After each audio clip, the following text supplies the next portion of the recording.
Dhaka, known as the heart of the country, offers a wide variety of mouth-watering food on its bustling streets and alleys.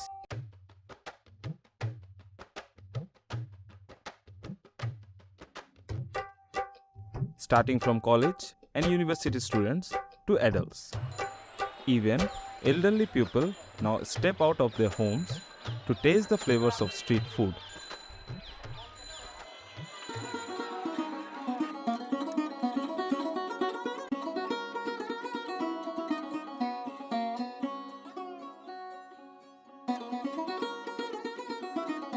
বাংলাদেশের মানুষ কিন্তু খুব পছন্দ করে বাইরে খেতে।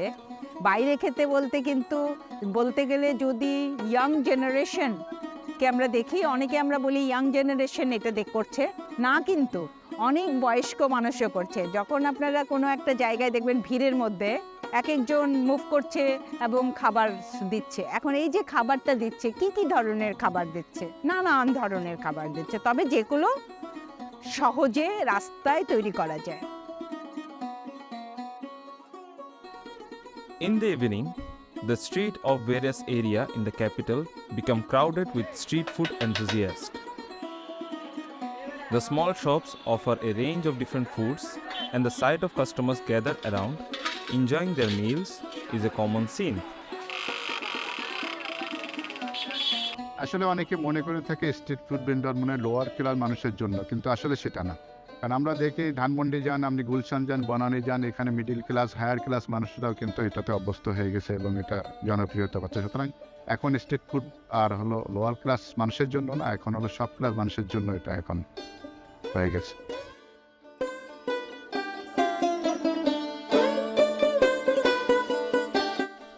Due to this, street food has earned a reputation beyond the land of Bangladesh today.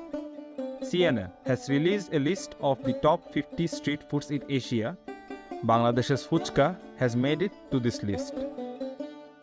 এই সংযুক্তি অবশ্যই বাংলাদেশের জন্য গর্বের বিষয় এবং বাংলাদেশের খাবারকে বহির্বিশ্বে পরিচিত করার একটা দ্বার উন্মোচন তো হলোই।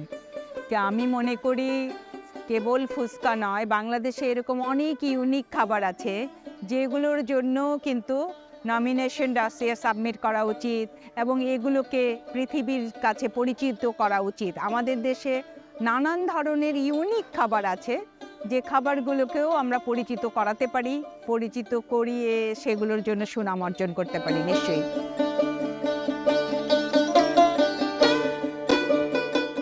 The achievement has been able to play a role in introducing Bengali culinary art to the world.